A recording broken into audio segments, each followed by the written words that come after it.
So, real fast, I don't talk much about what I do for a living, but I sell phones. So I thought we would check out this Apple event with the new Apple phone reveal and everything. We're going to check this out today, give it a good look-see, and see how it goes. So, let me turn this down a little bit because it's pretty loud. Okay. Oh, there's the blue. That's what we kind of expected. My biggest question is 120 hertz, because that's something I really love in a phone. Let's take a closer look at iPhone 12 with 5G. It has an all-new. Are they actually going to call it iPhone 12 with 5G though? Because I really hate that naming scheme. Black, white, product red, green, and a gorgeous blue. That doesn't look green at all. Wow. I guess it kind of looks green. 6.1% lighter. Good changes, good changes. Display size and advantages over LCD. So we are doing OLED. That was one of the things about iPhone 11, the base model that felt like really cheap, was it being an LCD. What the hell? Welcome to our nuclear bunker where we make iPhones. I'm here in one of our places. Yeah, they're really going all in on the 5G. I don't think that's a bad idea though. If I mean, you know, the most people buying like the premium phones are going to be city folk that actually have 5G in their region. And compared to the competition, it's the fastest GPU in any smartphone, delivering up to 50% faster graphics. But okay, what are you comparing those numbers to? What 50% better than what? Any of them? Later this year, one of the best games of all time is coming to iPhone. It has held the prestigious title of most popular, most played, and most viewed game in the world. Minecraft. And revolutionized esports with over 100 million people Minecraft in the World Championship last year. But now with the insanely powerful iPhone 12 and insanely powerful, perfect time to bring so powerful you can play as Ash. League of Legends.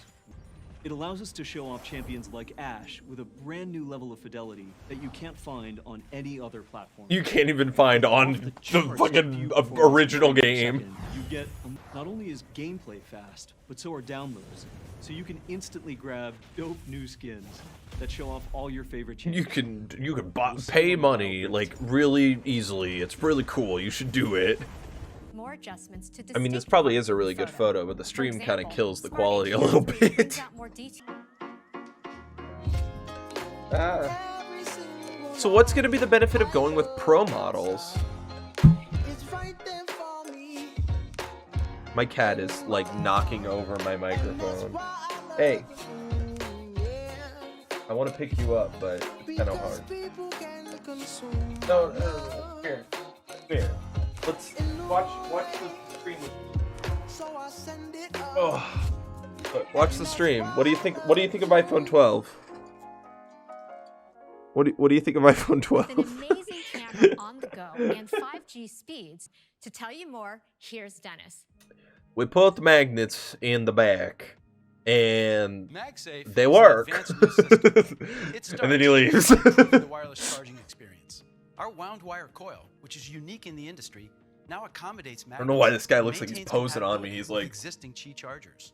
The magnets are optimized for alignment and efficiency, and we improved our shielding design to safely provide up to 15 watts of faster charging and a sensitive magnetometer, which senses magnetometer is not a real word. I'm sorry. No, that's not true. It's not true. There's no such thing as a magnetometer. That little thingy, that little tiny little baby thingy, nah. Interesting. Back to you, Cayenne. We also have some big environmental news for iPhone. To tell you more, here's Lisa. What do you do, Cayenne? What do you do, honestly? She just keeps directing me to other people. I could not get up there. There's no way. This is admittedly one thing that makes me support Apple. I don't have any Apple products in my house besides what my girlfriend uses, but this stuff's so important, and every company needs to be like presenting this as a main point. So we are removing these items from the iPhone box, which reduces carbon emissions and avoids the mining and use of precious materials. Removing these items also means a smaller, lighter iPhone box. Huh. We can fit up to 70% more Interesting products on a choice. shipping pallet, reducing carbon emissions in our global logistics chain. Taken all I definitely together, agree with the changes headphones, we've but made I don't know for about the iPhone charger. 12 cut over the lead. We hope What if she others just will ate follow, shit making like it this just impact rolled down even the bigger for our ramp? planet. Back to you, Cayenne. And she's like, now give me the fuck down from here, dude. There's no one up there to help her. Every iPhone will include the more advanced and higher I like that powered box, USB-C honestly, though. to lightning cable. Oh, are they gonna show off the mini? Little tiny baby phone. Baby phone incoming. Oh! iPhone 8. But Look with at a little baby larger phone. 5.4 Aw, baby inch phone's display cute. That lets you see so much more. With its compact size, the iPhone It's so 12 mini tiny. has the exact same features Baby as phone. iPhone 12 I want to mini. know It's about the premium smallest, models, though. What is thinnest, the and point of them? lightest 5G phone in the world. With its large screen and compact I'd be surprised size, if it was the we think this will be lightest. an incredibly popular iPhone. Everything on With the iPhone plastic 12 5G and phones? iPhone 12 mini is. Let's see everything iPhone 12 can do. It can make phone calls. It can receive text messages. And you won't believe what it can do on Facebook. You can take a bath with it. What? That was the weirdest shot. What? That was like uncomfortable. You can throw it around. Throw it off the roof of the building. That looks uncomfortably small for that guy. For iPhone Okay, 12 mini, that's kind of what I and expected. $7.99 for Yeah, iPhone $100 12. price hike on the We original also because it has have great OLED. financial Honestly, options $100 from extra Apple, for as 5G and well as our OLED partners. isn't This that includes a bad, very and it's special even offer faster. from And yeah. Verizon.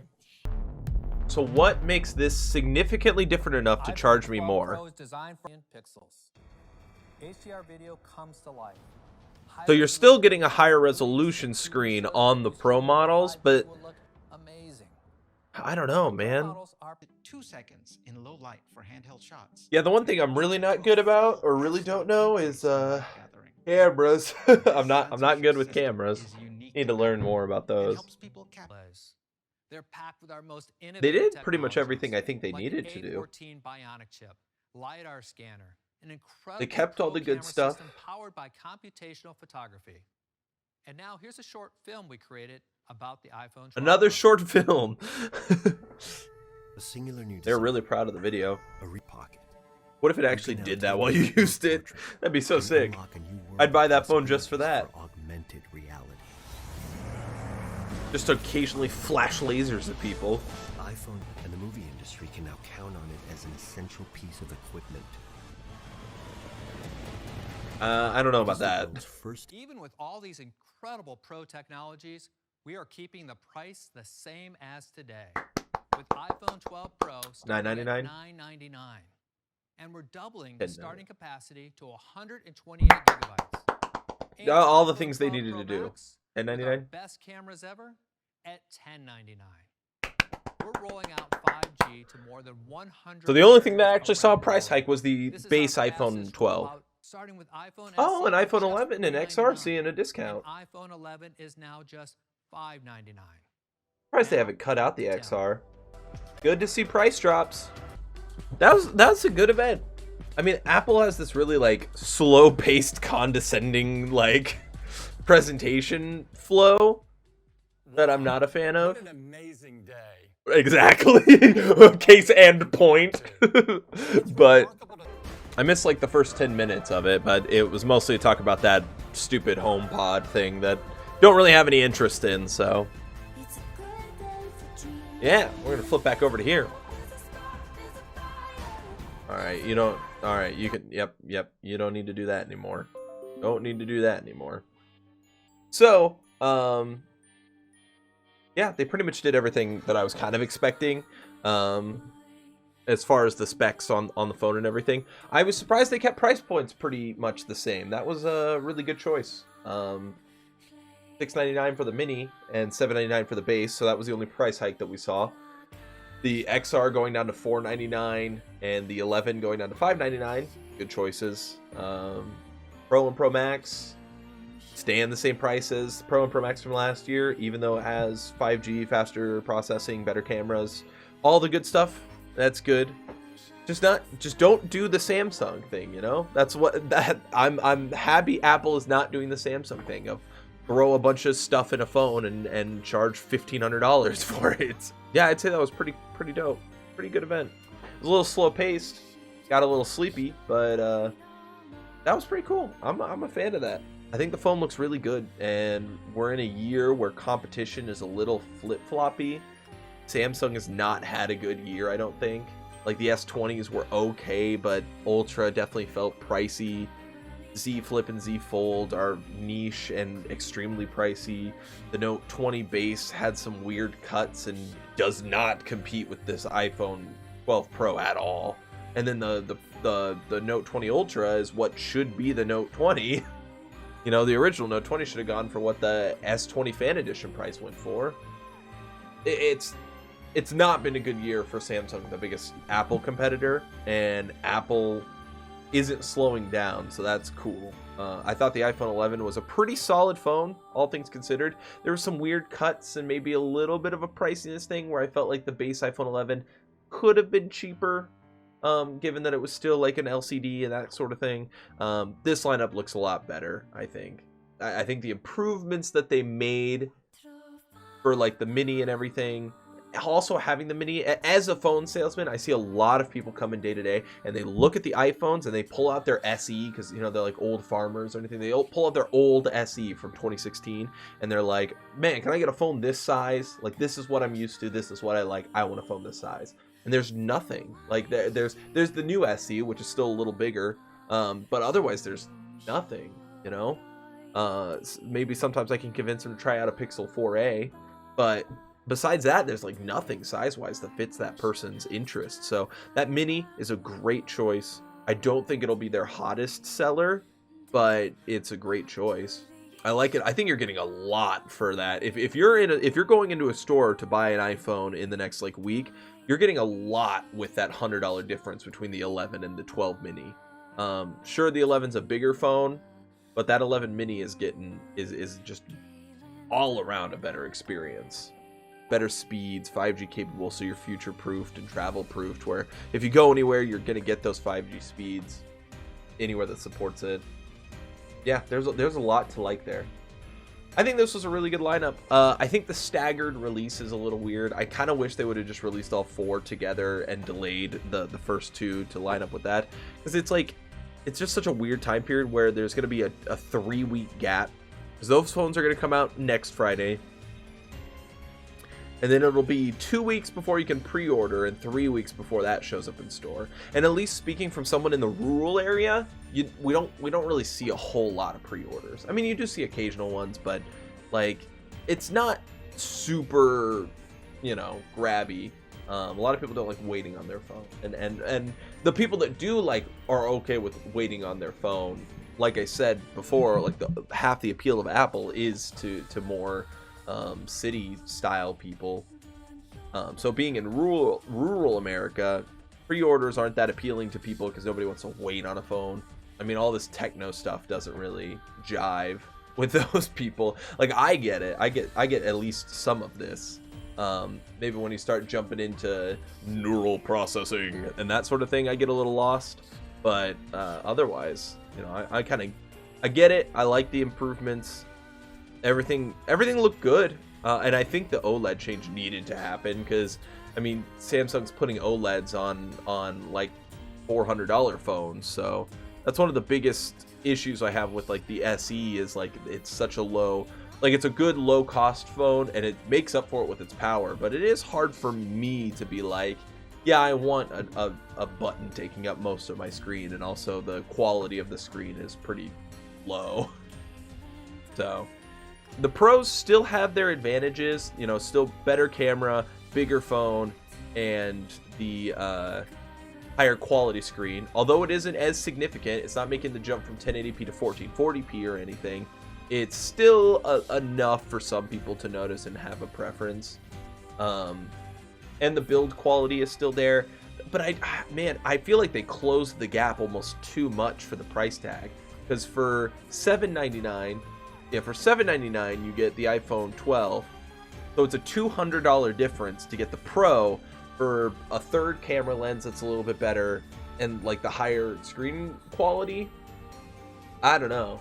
That's actually a pretty tough sell. I think it's a lot easier to sell the Pro Max. Like if someone's making that $200 jump, they're gonna want at least like a big size and battery difference, and a bigger phone generally means a bigger battery. So it might be easier, honestly, to sell it to the Pro Max, where yeah, now it's a $300 difference, but with that $300 difference, you're getting even better cameras, getting a bigger screen. You can do all sorts of craziness. But yeah, those are some good phones. I'm really happy with what they showed off. Thanks for joining me, guys. I'm gonna take a break here, and if for the video later, I'll be catching you guys on the flip side. I'd like to make more phones or more videos talking about phones, since that's what I do for an actual living, as I tell people about phones and sell them. And I am like the tech guy at our local store, so I'd like to talk more about phones because I spend all this time researching phones anyway. It's like, why wouldn't I just talk about them occasionally? And there's a lot of exciting phones. I'm excited to hear more about the Pixel 5, because it's kind of looking like an interesting phone, although now it feels, Pixel 5 does not feel as exciting when the iPhones aren't that much more expensive, and well, the iPhone 12, and it's going to be, I think, a bigger phone, probably a bigger, better quality too. I don't know, but it'll be interesting. We'll talk more maybe in the future about some of these phones that are coming around the horizon. Maybe the thing is the phone releases are gonna get a lot quieter now. Like, we're not gonna see a whole lot until the Galaxies in March again, probably. So if I decide to talk about the Pixel, then I'll make another video talking about the Pixel, and if I don't make a video about the Pixel, then I'm not going to talk about phones for another few months. But yeah, at least that secret's out, I guess. This is what I do for a living, is talk about phones and selling people phones and helping people fix their phones is kind of the big one. And I'm pretty good at it, so fixing them, not selling them. I'm pretty bad at selling them, but we're making it work. Thanks for joining me, though, guys. This was fun.